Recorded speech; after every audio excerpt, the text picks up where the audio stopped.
Hi అండి అందరికీ. నేను మీ సీత. ఎలా ఉన్నారండి అందరూ? బాగున్నారు కదా? నేనైతే చాలా బాగున్నానండి. మీరు కూడా బాగుండాలని మనస్ఫూర్తిగా కోరుకుంటున్నాను. అలాగే ఫస్ట్ టైం కానీ నా వీడియో చూస్తుంటే ప్లీజ్ సబ్స్క్రైబ్. అలాగే ఈరోజు రెసిపీ వచ్చేసి చికెన్ లివర్ కర్రీ అండి. చిన్నతనంలో ఎన్నిసార్లు అడిగినా మా అమ్మ ఓపికగా వండి పెట్టే ఈ లివర్ కర్రీ అయితే నాకు చాలా ఇష్టం అండి. చాలా బాగా కూడా చేస్తుంది మా అమ్మ నుంచి నేర్చుకున్న ఈ రెసిపీని అయితే ఈరోజు అయితే మీకు షేర్ చేస్తున్నాను. అలాగే వీటికి కావాల్సిన పదార్థాలు ఏంటో చూద్దాం రండి.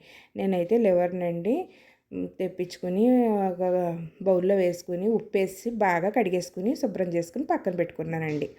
ఇలా 2 ముక్కల కింద అయితే కోసుకుని లివర్ ముక్కలు, అలాగే సన్నగా కోసుకున్న ఉల్లిపాయ ముక్కలు, సన్నగా కోసుకున్న టమాటా ముక్కలు, అలాగే పచ్చిమిర్చి కూడా. ఇప్పుడైతే స్టవ్ వెలిగించుకుని ఒక కడాయి అయితే పెట్టుకుందామండి. ఈ కడాయి వేడెక్కాక ఇందులో అయితే 2 టేబుల్ స్పూన్లు అయితే ఆయిల్ వేసుకుందామండి.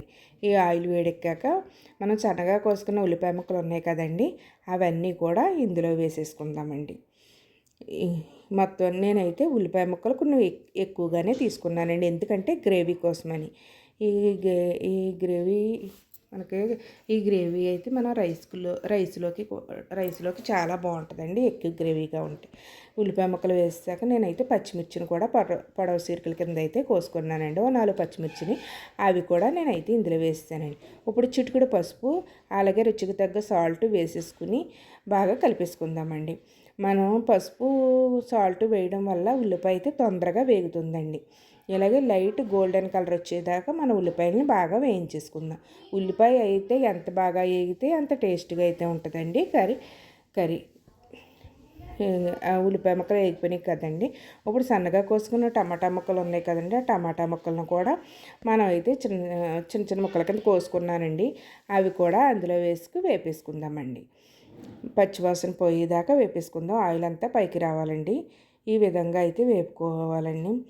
ఇలా అయితే వేపేసుకోవాలండి. మొత్తం అన్నీ ఉల్లిపాయ ముక్కలు, టమాటా ముక్కలు అన్నీ కూడా మనం అయితే ఒక ప్లేట్ మూత వేసుకుంటే బాగా మగ్గుతాయండి ఉల్లిపాయ ముక్కలు, టమాటా ముక్కలు.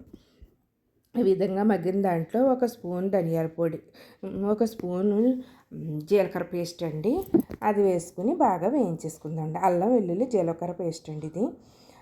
వేసుకుని బాగా వేపేసుకుందామండి. ఇది కూడా పచ్చివాసన పోయేదాకా వేపుకోవాలండి. మనకి మసాలాలు గట్రా ఎంత వేగితే అంత బాగుంటుందండి కర్రీ. ఇప్పుడైతే 1 స్పూన్ ధనియాల పొడి, 1 స్పూన్ చికెన్ మసాలా, 1 స్పూన్ అయితే కారం వేసుకుంటున్నానండి. నేను 1 స్పూన్ కారం వేసుకుంటున్నాను, మీరు కారానికి తగ్గట్టుగా మీరు వేసుకోండి. నాకైతే 1 స్పూన్ సరిపోద్దండి.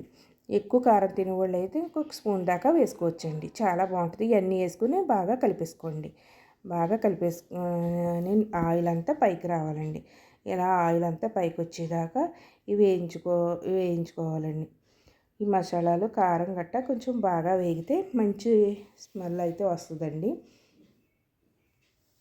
ఇప్పుడైతే బాగా బాగా మళ్ళీ కలిపేసుకుని ఒకసారి ఇప్పుడు మనం శుభ్రం చేసి పెట్టుకున్నాం కదండి లివర్ ముక్కలు, వాటిని అయితే ఇందులో వేసేసుకుందామండి. ఇందులో ఇలా లివర్ ముక్కలు అన్నిటిని ఇందులో వేసుకుందామండి. నేనైతే 1/2 కేజీ తీసుకున్నానండి, 1/2 కేజీ తీసుకున్నానండి నేను లివర్ ముక్కల్ని. ఇలా అయితే బాగా కలిపేసుకోవాలండి మొత్తం అంతా. ఇది నీచు వాసన రాకుండా ఉండాలంటే కొంచెం ఎక్కువసేపు మనకి మగ్గాలండి. మగ్గి బాగా ఫ్రై కింద ఇలాగా కలుపుకుంటూ ఉంటే మనకి నీసు వాసన అన్నదే రాదండి. మసాలాలన్నీ ముక్కకు పట్టేస్తుంది, మనకు తినే కొలది తినాలనిపిస్తుందండి. ఈ కర్రీ చాలా బాగుంటుంది. అలా మొత్తం అన్నీ కలిపేసుకోవాలండి. కలిపేసుకున్నాక ఇప్పుడైతే బాగా కలిపెట్టేసుకున్నాం కదండి. చూడండి మొక్క కొంచెం రంగు మారింది కదండి, బాగా వేగింది కదా మొత్తం. ఇప్పుడైతే మనం ఒక ప్లేట్ పెట్టేసుకుని సిమ్లో పెట్టుకుని బాగా మగ్గనిద్దామండి. బాగా మగ్గిన తర్వాత మయంగా ఒక్కొక్కసారి చూసుకుంటూ ఉండండి. అలా బాగా మగ్గాక ఆయిల్ కొంచెం పైకి వస్తుందండి. ఆయిల్ పైకి వచ్చేటప్పుడు మనం మళ్ళీ ఒకసారి కలిపేసుకుని బాగా కలిపేసుకోవాలండి. ముక్కలంతటికీ కూడా మసాలాలు కారం మొత్తం పట్టాలి, ఉల్లిపాయ ముక్కలు గట్ట అన్నీ కూడాను. ఇలా కలుపుకున్న వాటిలో అయితే కొద్దిగా అయితే వాటర్ వేసుకుందామండి. మనం కర్రీ కదండి, అందుకని కొంచెం వాటర్ వేసుకుందాం. వాటర్ వేసుకుని బాగా కలిపేసుకుని మొత్తం అంతా ఒకసారి కలిపేసుకుందామండి. ఇలాగ కలిపేసుకున్న దాంట్లో అయితే మనం అయితే ఒక ప్లేట్ అయితే మూత పెట్టేసుకుందామండి. మూత పెట్టి సిమ్లో పెట్టి బాగా మగ్గించేసుకుందామండి. ఆయిల్ అంతా పైకి వచ్చేదాకా మనం మగ్గించుకోవాలండి.